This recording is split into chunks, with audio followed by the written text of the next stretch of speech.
Le 5 juin de cette année est sorti Sous la scène de Xavier Cans, le film Netflix tant attendu des fans de films de requins, avec un énorme succès au niveau du public, mais un succès mitigé et même mauvais du côté des critiques. Et ça, c'est le cas de tous les films d'horreur Netflix et même les films tout court Netflix. Donc aujourd'hui, nous allons voir la vérité sur les films d'horreur Netflix.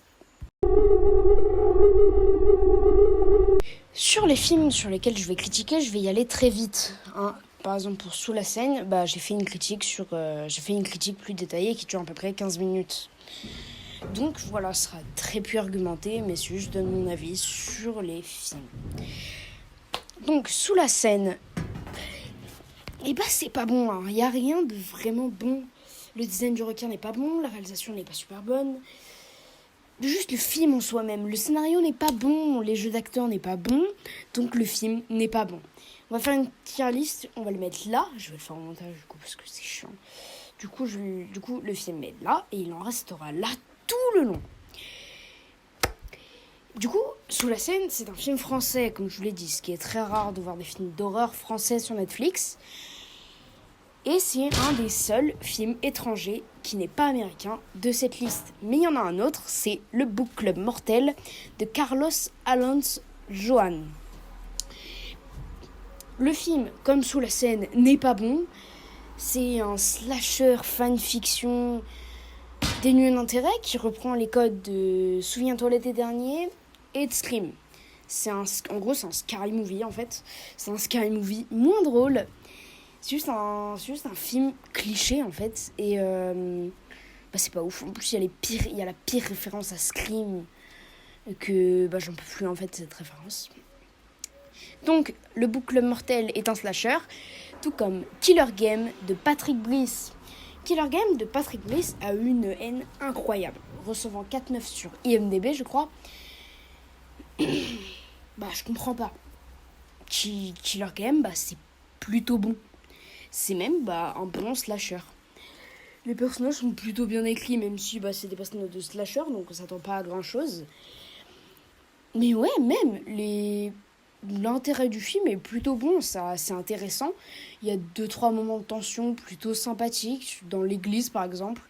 Il y a une scène d'intro très bien faite. La réalisation tente des trucs, mais j'ai l'impression qu'il n'arrive jamais à finir ce qui commence.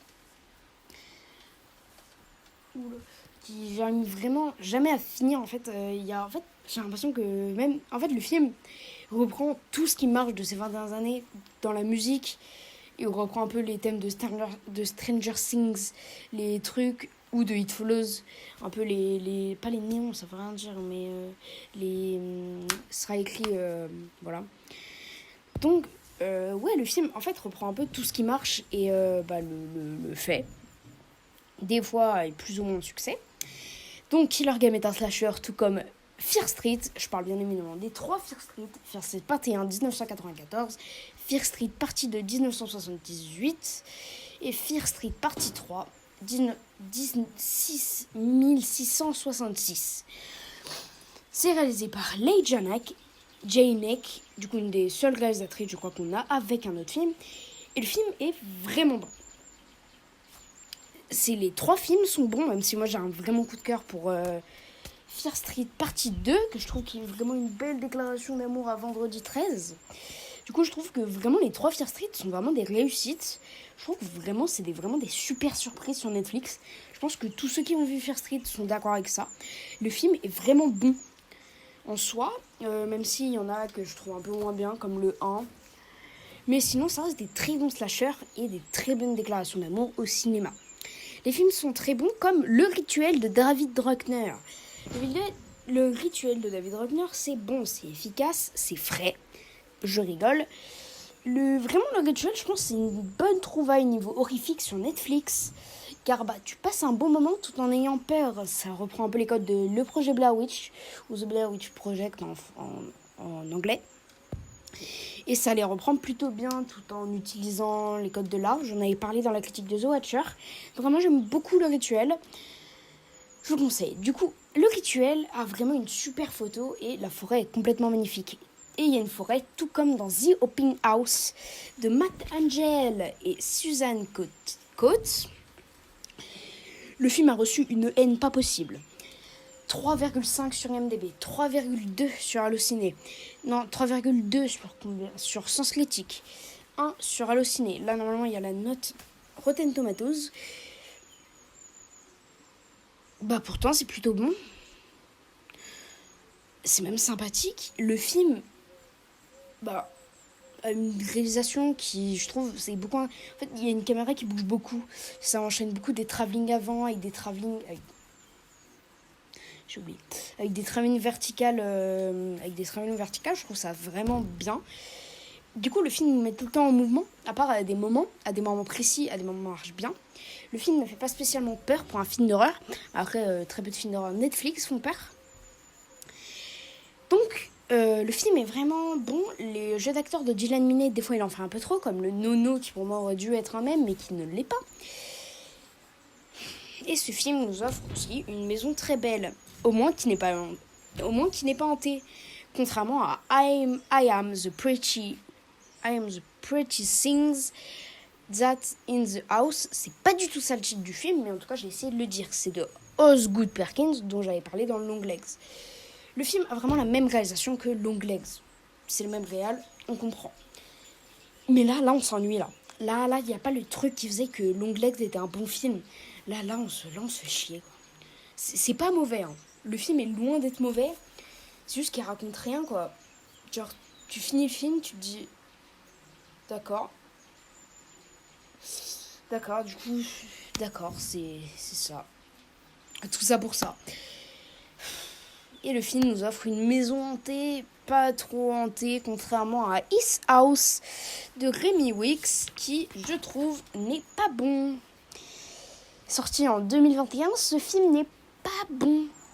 Même s'il a reçu des très bonnes critiques de partout, en donnant 6,4 sur IMDb et 6,2 sur Sens Critique, je trouve que His House, c'est un Get Out en moins bien. Ce qui faisait que Get Out était bien, c'était tout le côté qui ne parlait pas que du racisme. Là, ça parle du racisme, bien évidemment, mais je trouve que ça insiste un peu trop sur ça. Le film, pour moi, n'est vraiment pas super bon.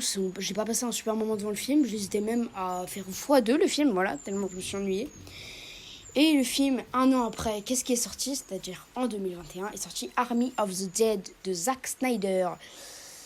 Zack Snyder qui avait déjà travaillé sur L'Armée des Morts de 2003. C'était le réalisateur et le scénariste. Et je trouve que Army of the Dead est une comédie horrifique plutôt agréable à voir. C'est un film un peu à la Ocean Eleven, c'est-à-dire que c'est un braquage film d'horreur comédie. C'est un film de braquage film d'horreur comédie. Et je trouve que c'est plutôt pas trop mal réalisé. Il y a un tas de personnes du casting. Il y a une masse de personnes dans le casting, dont Dave Bautista, et je sais pas les autres noms. Et je trouve que c'est plutôt... c'est plutôt bon, je sais pas, c'est une bonne comédie horrifique. Moi, personnellement, quand ils défont des zombies au fusil d'assaut, je trouve ça drôle. Même s'il y a tout un truc de zombies un peu chiant. En fait, tout ce qui n'est pas le braquage, ça devient nul et long. Tout comme dans Les Hautes Herbes de Vincent Nathalise, quand on ne suit pas les personnages. Dans Les Hautes Herbes, donc, c'est...